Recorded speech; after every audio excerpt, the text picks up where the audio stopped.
Graça e paz, irmãos. Boa noite a todos. Mais uma vez estamos reunidos virtualmente com o intuito de estudar a palavra do Senhor. Essa carta do apóstolo João, 1 João, que é tão rica, é tão maravilhosa, porque ensina o comportamento que os crentes devem ter mediante a ação do Espírito Santo em suas vidas. Nós vamos ler o capítulo 3, os versículos 7 a 10, para a nossa meditação. Filhinhos, não vos deixeis enganar por ninguém. Aquele que pratica a justiça é justo, assim como ele é justo. Aquele que pratica o pecado procede do diabo, porque o diabo vive pecando desde o princípio. Para isso se manifestou o Filho de Deus, para destruir as obras do diabo. Todo aquele que é nascido de Deus não vive na prática do pecado, pois o que permanece nele é a divina semente. Ora, esse não pode viver pecando, porque é nascido de Deus. Nisto são manifestos os filhos de Deus e os filhos do diabo. Todo aquele que não pratica a justiça não procede de Deus, nem aquele que não ama a seu irmão. Vamos orar.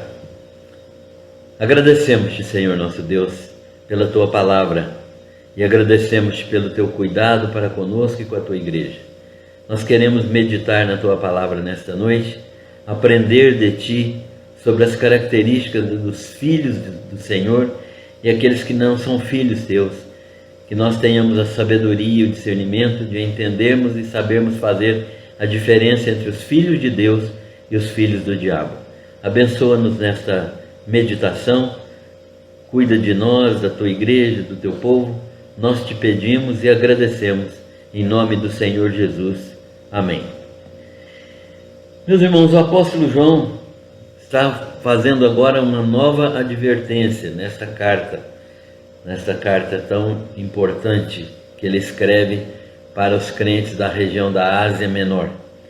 Ele está preocupado com o ensino falso daqueles falsos mestres que se apresentaram ali, como se fossem vindos de Jerusalém com autoridade apostólica, e começaram a ensinar ensinos falsos ali a respeito de Jesus, dizendo que Jesus não era filho de Deus, que ele não era Deus, que Deus não pode se encarnar, porque Deus é espírito e não pode se tornar um corpo, porque um corpo é constituído de matéria, a matéria é má, é corruptível, está planejada para destruição, e o espírito não pode se misturar com a matéria. João está demonstrando desde o início que não é verdade, que a matéria não é má, que foi Deus quem a criou, e que o próprio Deus quem fez poderosamente Jesus Cristo se encarnar e vir a este mundo na forma humana, tomando forma corporal para se tornar Deus entre nós e para ser o nosso Redentor. De modo que João está demonstrando claramente que é plenamente cristão e é plenamente espiritual a pessoa ter um corpo e esse corpo viver uma vida reta diante de Deus, porque ele é transformado pelo poder do Espírito Santo e aguarda a ressurreição, quando então esse corpo será glorificado. João então está ensinando isso à igreja, e agora ele vai falar sobre uma outra situação. Ele vai advertir a igreja, e ele começa dizendo o seguinte: filhinhos. Ele gosta dessa expressão, porque ele tem um amor muito grande pelos seus discípulos e suas ovelhas. Ele tem um amor muito grande porque esses discípulos, essas ovelhas, foram gerados em meio a muitas perseguições. Portanto, ele está chamando de filhinhos porque ele ama esses crentes. Ele é um pastor amoroso e ele está chamando a atenção deles. Não vos deixeis enganar por ninguém. Aquele que pratica a justiça é justo, assim como ele é justo. Como é que nós vamos fazer uma diferença? A diferença entre os filhos de Deus e os filhos do diabo.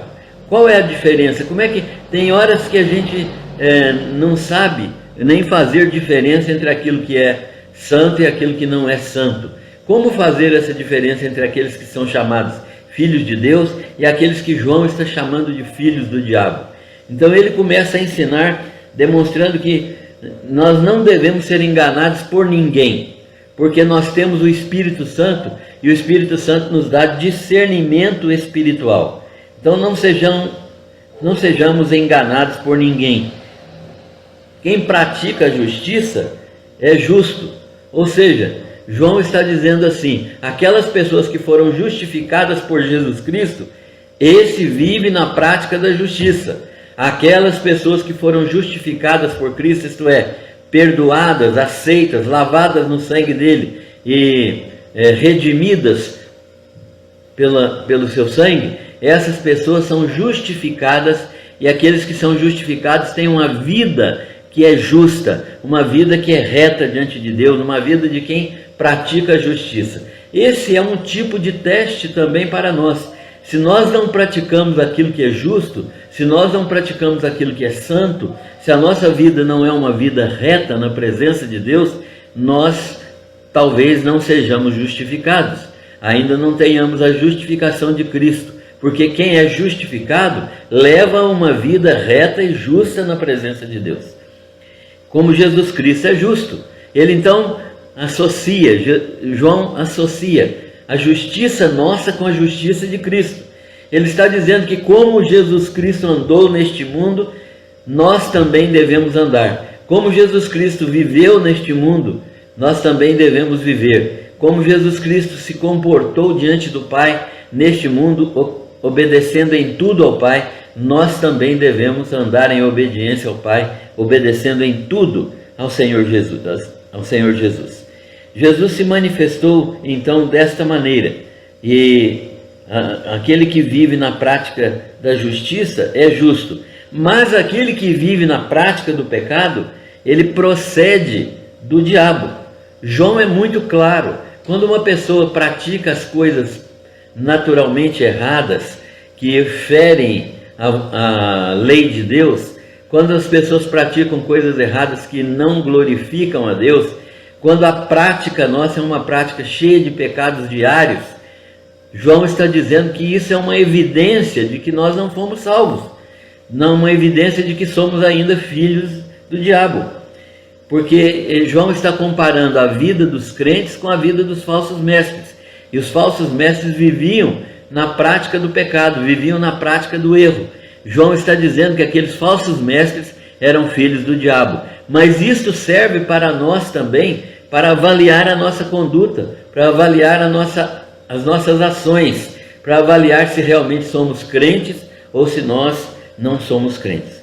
Mas ele está então dizendo: quem pratica a justiça é justo, quem vive na prática do pecado, esse procede do diabo, é filho do maligno, é filho de Satanás. Jesus se manifestou para destruir as obras do diabo, isso é o que João está afirmando. Ele se manifestou para destruir as obras do diabo. Ora, se Jesus se manifestou para destruir as obras do diabo, isso significa que nós, como filhos de Deus e como membros do corpo de Cristo, irmãos mais novos de Jesus, segundo a palavra, não devemos viver na prática do pecado, porque foi para destruir essas obras que Jesus se manifestou. Então, a vida do crente tem que ser uma vida que manifesta a glória de Deus, que vive em obediência, em santidade, em justiça, em retidão, e que abomina as coisas do mundo, que se afasta das coisas do mundo, que se separa completamente das coisas do mundo para a glória de Deus, que não tem comunhão com o mundo, que não se mistura com as coisas do mundo. Esse é o desejo de Deus na vida do crente. Isso não quer dizer que nós tenhamos que nos isolar do mundo, construir um castelo e morar nele, mas quer dizer que nós podemos nos relacionar com o mundo sem que o mundo influencie a nossa vida. Pelo contrário, nós influenciamos o mundo e nós influenciamos a vida das pessoas com o poder do Senhor Jesus Cristo. Então Jesus Cristo se manifestou para destruir as obras do diabo. E João está dizendo que quem é nascido de Deus não vive na prática do pecado. É uma outra evidência. Você é crente em Jesus Cristo, você observa a sua vida. Se você ainda vive na prática do pecado, então isso é um sinal que você ainda não é nova criatura. Mas a nova criatura não vive na prática do pecado. Ela peca ocasionalmente, ela peca excepcionalmente, mas ela não vive na prática do pecado. Ela tem convicção clara de que Deus está dirigindo a sua vida e ela anda em obediência à palavra de Deus. Quem é nascido de Deus não vive pecando.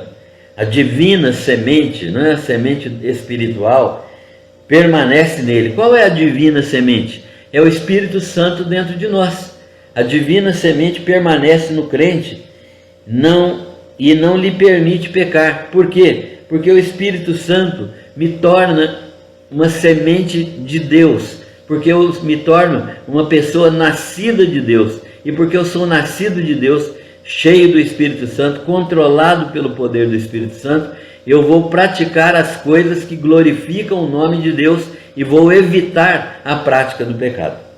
Então, o texto bíblico diz que quem é nascido de Deus não vive pecando. A divina semente que está dentro dele mostra que ele é nascido de Deus e ele não peca, não permite pecar. A diferença entre os filhos de Deus e os filhos do diabo são vistas como? Como é que a gente sabe discernir entre aquilo que é filho de Deus e aquilo que é filho de Satanás? Quem não pratica a justiça não procede de Deus, e quem não ama a seu irmão. João coloca duas alternativas que são complementares. A primeira alternativa que mostra se eu sou filho de Deus é quem pratica a justiça. Quem pratica a justiça é filho de Deus. E quem ama seu irmão também é filho de Deus, é a segunda alternativa. Porque é de Deus quem pratica a justiça e quem ama a seu irmão. O amor em 1 João não é um sentimento. Não é um sentimento. É uma decisão voluntária, racional, proativa, sistemática, cotidiana, de repartir, contribuir, colaborar, ajudar, suprir necessidades de outras pessoas. Eu vou repetir isso porque isso aqui é muito importante. O amor em 1 João não é um sentimento, é uma decisão racional, voluntária, proativa, isto é, toma iniciativa, sistemática, isto é, não é ocasional. Sistemática significa contínua, cotidiana, isto é, de todos os dias. De quê? Uma decisão de quê? De repartir, dar aquilo que eu tenho, contribuir, de oferecer parte do que eu ganho, de colaborar, isto é, de ser alguém que ajuda, de ajudar a suprir necessidades de outras pessoas em qualquer circunstância. João está dizendo que esta prática de amor é uma evidência clara de que nós somos filhos de Deus. Dá para ver então a diferença entre o filho de Deus e aquele que não é filho de Deus. João está então falando da diferença entre filhos de Deus e filhos do diabo. Mas agora ele vai falar de relacionamentos consequentes. Isto é, quem é filho de Deus vai ter uma prática, quem é filho do diabo vai ter outra prática. Como é que a gente vai evidenciar essas práticas, esses relacionamentos? Irmãos e mundo. Como que é essa relação? A mensagem básica é o primeiro princípio, que nos amemos uns aos outros.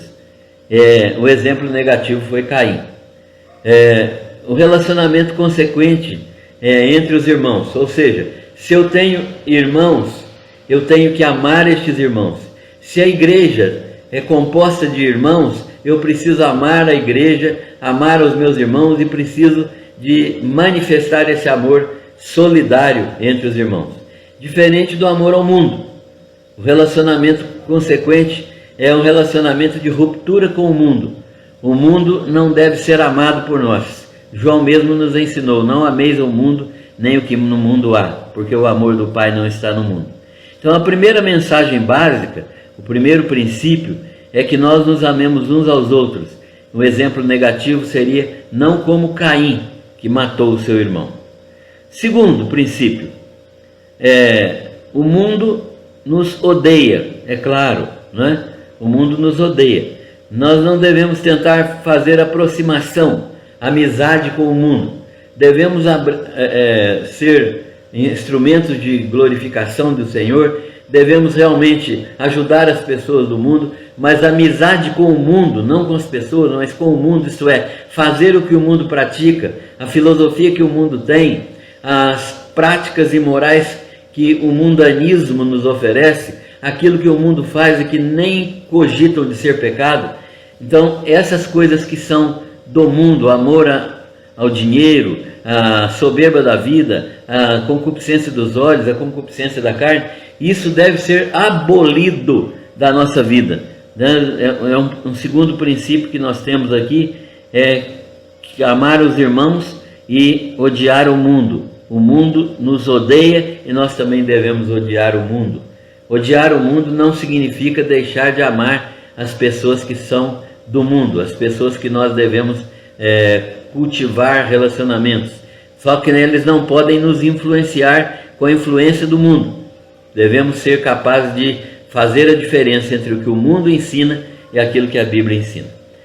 Terceiro princípio: amar os irmãos é uma evidência de vida eterna.